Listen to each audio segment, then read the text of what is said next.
Right, this is Josh T. Franco interviewing Jose Villalobos at his home in San Antonio, Texas on August 19th, 2020 for the Archives of American Art at the Smithsonian's Pandemic Project. So Jose, thanks for talking to me for 20 minutes for the Yeah. archives. And really we want to create a record of 2020 and its impact on American art. So we just start with the question, how have you been since March? And you can tell us a little bit about who you are and where you are. Yeah, well, I originally not from San Antonio, so I was born and raised in the border town of El Paso and Ciudad Juarez.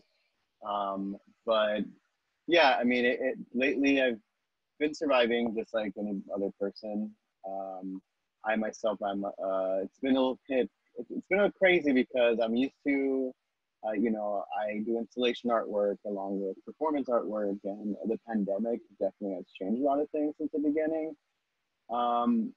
When it all started to unfold in March, I was actually just about to start my residency at the John Mitchell Center in New Orleans, and everything started to unfold. And we were seeing numbers just kind of rise very quickly. And within my fourth day that I was just there, everything was suspended. We were sent home. Once I got home, it was a little different. It was almost, you have this great opportunity, it was taken away from you. Mm-hmm. And I felt like it's stuck almost, right? Like this weird place in between, knowing that I couldn't go anywhere. I'd just come from, almost losing an opportunity. I know it's still there, right, in the future, but it was like everything currently, I think it's like in a limbo of some sort. And yeah, I mean, I couldn't produce work, even though I knew that I had exhibitions coming up, but a lot of those exhibitions were either postponed or canceled. So also that kind of was a crazy impact in my practice, I guess. And the crazier thing about it is, I've had conversations with gallerists and friends about the impact that it's had as a performance artist, right? Also is how are you able to use performance during a time like this? Because there's a part where you get used to being in front of people in an audience in the same room. And the type of performance that I do is very cathartic, and there's almost this reaction to the work that is raw and that's live. And how do you transpire that during these times of quarantine is different, right? Because now everything's almost been flattened, right? Everything that we're currently seeing and experiencing, as artists, is just seeing everything through a screen. It kind of started, some things are kind of opening up slowly, but also there's limitations to it. But yeah, I mean, it was a weird thing. It was a weird experience. It's still happening, right? And all we can do is try our best to be safe. But at the same time, I kind of see where things are going. And, this is also a year of politics. So we have to be hyper aware of what is happening around us, and major movements as well. But it has just been, there's a roller coaster that it's almost, it's one thing after another. And I don't know, it's been a little bit of all sorts of feelings during this time. But yeah, your practice kind of changes, right? How do you go from having the accessibility to a studio space and then to working from home? And also just your work in general, is it shown? How is it shown? How is it being shown? I've come across where there's artists doing like an exhibition, but it's all like a virtual gallery. It's not in a physical space. It's just like online. So the work is still existing, but in these weird spaces. Something, untraditional to what we're used to, but definitely, I mean, it's been crazy. What have you been observing, particularly there in San Antonio, among the arts community or among like activism you're seeing in the street? I definitely think that I mean, I've seen things and I've seen them through a different lens. Right now, you know, it's kind of just watching it online and how a lot of things are unraveling. It's been super tough. Also, the one thing that I did take part of was the Black Lives Matter protest. Was there in person and just to support, right? And but you know, everything's kind of just it's a little on the calm side at the moment. But you know, it's we're still in this spot of that like the pandemic that it's almost some people believe it's make believe and it's not real, and we see people not taking care of themselves or and when you do that, you know, you see like the what comes out after that, right? So it's it's just like San Antonio right after a lot of the things happened. They in Texas in general, right? They started lifting a lot of restrictions, and then we San Antonio ourselves went through a spike like crazy. Mm-hmm. I mean, but as far as other things, I've just been kind of really taking time to reflect on myself and a lot of things in my work and what I'm doing. Really, I mean, that's kind of where I've been. I try to stay active online, but you know, it's here and there that I do stuff, and it's just I don't know. It's just weird. It's like we're in a different dimension at the moment, right? And it's I'm like it's I try to stay active in certain ways, and sometimes it's very difficult. Also, I'm in the process of just creating work too. So you know, it kind of removes me from a lot. I at the beginning I was following a lot of the news and what's currently happening and trying to stay active in that way. And then you get so tired of all of that and I have to give myself a break from just watching the news and, you know, being active in that way. But I mean, things are slowly starting to happen here in San Antonio, but I think that there's still a lot of work to be done with a lot of things.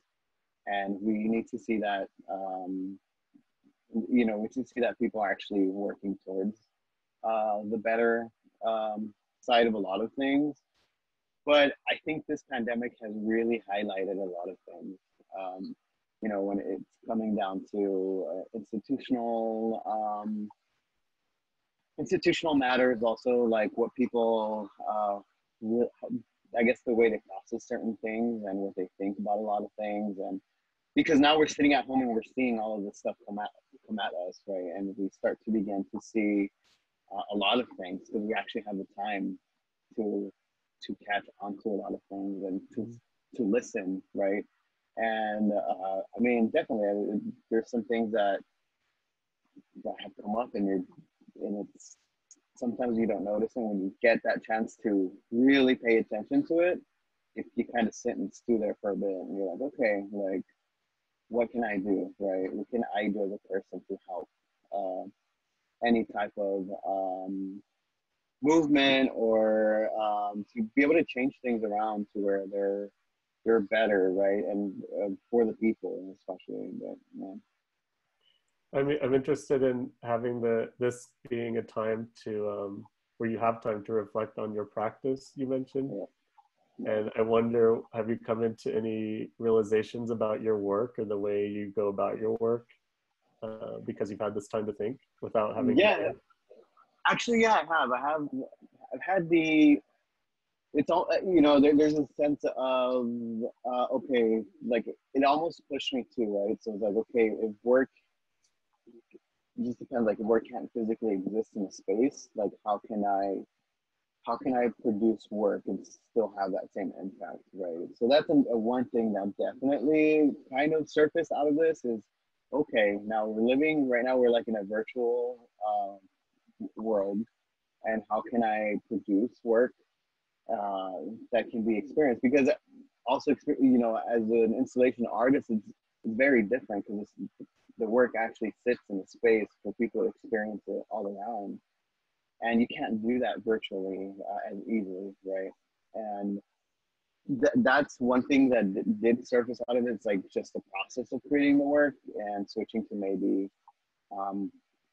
you know, experimenting or processing work in like a two-dimensional manner, and also like performance. Okay, how do I construct a video performance piece that has, I guess, the quality that a live performance piece would have, and also to sit and research more. That's been another kind of, you know, blessing about this whole pandemic, is how, you know, giving myself more time to actually read and write and process thoughts, and to really collect ideas, and kind of be, you know, being able to um, put them down on a piece of paper. Sometimes it's just kind of like quick, and you don't have the time to process a lot of things. Yeah, your work is there and your statement is there, but how do you go further into your own practice? And for me, it's given me that time to also being able to research a lot about my family, and also what is happening, or what was happening around the time of a lot of things, and just simply reading and writing itself. It's having the time to be able to just write a thought down has been very important, and it has been something that has that I've had the time to do. And it's just because usually a lot of my performance work has like either spoken word, or my work itself has text, and how do I use text and now, right? And it's being able to process a lot more information, also at my own pace, right? Not trying to do this in a rush or in a hurry. I think being able to have time to sit with that and really think your ideas out and your process out has been something that I've had the ability to do at the moment. But also it's slowed down a lot of things. So yeah, I mean, everything's happening at its own pace, but it's just, and also I don't know if it's, sometimes I don't know if this is like, if it's a good thing that I had so much time to sit on these thoughts, right? Because like mental health is so important too, and sometimes like thinking on something too long can cause a negative reaction to a lot of things. And I don't know, it's just, I mean, it's like a blessing and a curse at the same time. I'm interested in more about what you're researching. What about your family? What parts of history? And I wonder, thinking about how much more important online resources are. Has the internet provided you any like new archives that are digitized? What are you researching, and how are you doing it? So right now I was reading a book, and it was a research based on the machismo in Mexico. And this is all through the eyes of a white male, and kind of just seeing what is picked up, and how these certain mannerisms and certain observations are picked up through this person's gaze, right? Versus like on my own experience. But also I've been researching a lot, like information about my father, the history of how he was raised, where he comes from, because he was actually American. He was born here in the States, but then as a child, he was taken over to Zacatecas. So kind of seeing also the history of that, and also just seeing his history of growing up being a musician is very interesting to me. And there's this weird tie of like performance that we kind of have in common. And also, I don't know a lot about my father, right? Because he passed away when I was 10 years old. So I only know as much as my mom has told me, but going deeper into really, going through just a bunch of pictures has helped me a lot. Because you also discover a lot of things that maybe you didn't notice on physical appearance, and just a lot of things. And I have a bunch of VHSs, and I went to go buy. It was so hard to find a VHS player. Yeah. So I was going to thrift stores for a while, and I finally found one. But I've been able to sit down and watch these videos, and they're like these home movies, and also like recordings and documentation of my father performing at like at a church. And Wow. Yeah, so it's very interesting. So I'm planning to use all of that in an exhibition that I have coming up at the Dallas Latino Cultural Center. And it's all about the idea of the image of the father, right? Because I feel that, especially just growing up and having these constant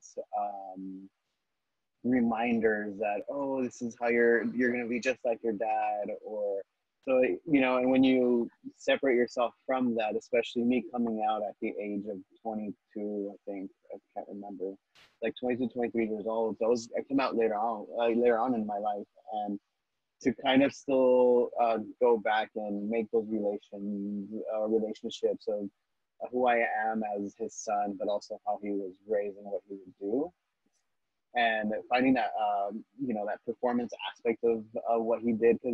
Because there's this video that was recorded during, it was like a church gathering. It was like so they threw like a festival of some sort, and my dad would perform, and he would perform like a comedic musician and wearing this big mustache, but also just like seeing the decisions that were made is interesting, right? It's like he made it a point that he was portraying like this very macho, like rough man with a big old mustache, a big sombrero, but also like, you know, it's just seeing the different decisions that were made and how he performed is interesting to me.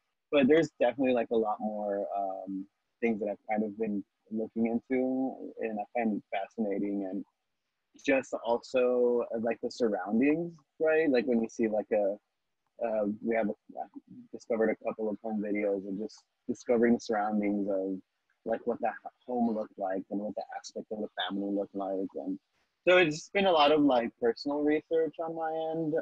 I do some, you know, I said I've been reading some stuff here and there, but also I've been looking at the statistics on like, yeah, I guess the numbers of like homophobic attacks in different areas and like Mexico and different cities. I just like to look into it because I kind of, it's also an eye opener to a lot of things, right? And it's just trying also to create a safe space as an artist for others, right? And I don't know, it's just interesting. It's just gathering information as it comes to, but you know, at my own pace. I'm not trying to like, oh, I have this project that I need to do, and I'm like redoing all the research that I need to, like in such a short time. I'm just taking more time for myself to really kind of work on this specific exhibition that I have coming up. So you're sheltering in place with ghosts, it sounds like. Yeah, pretty much. Yeah.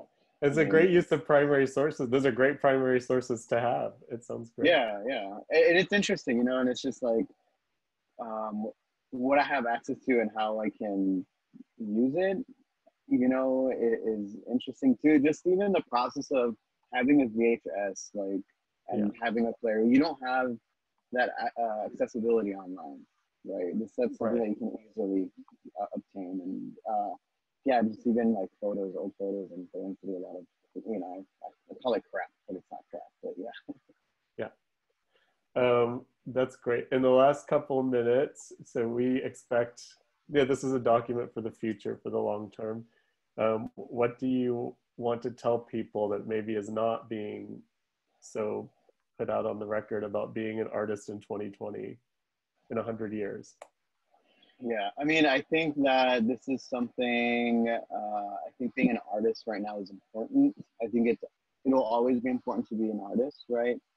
But I think that being able to be far more inclusive is important at these times, right? And I say that in the tone of which sometimes right now our only accessibility to a lot of things is online, and some people, some families, and specifically people of color do not have the accessibility to even have the internet. And I think it is really to just support in any way possible, rather than obtaining, you know, something for your own personal gain. Sometimes I feel that, especially being a queer person of color, you become tokenized, right? And I think that we should definitely go beyond that and not do something just to have this image of being diverse, right? uh, because there's a lot more work that goes into it.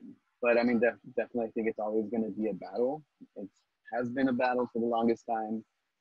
But I think if, I mean, your heart is in the right place, you can definitely use your work as an artist to go against something that is bad, right? And as a sense of protest, or as a sense of helping others just get through whatever they may be experiencing, for sure. And it's just lending your voice to others is important.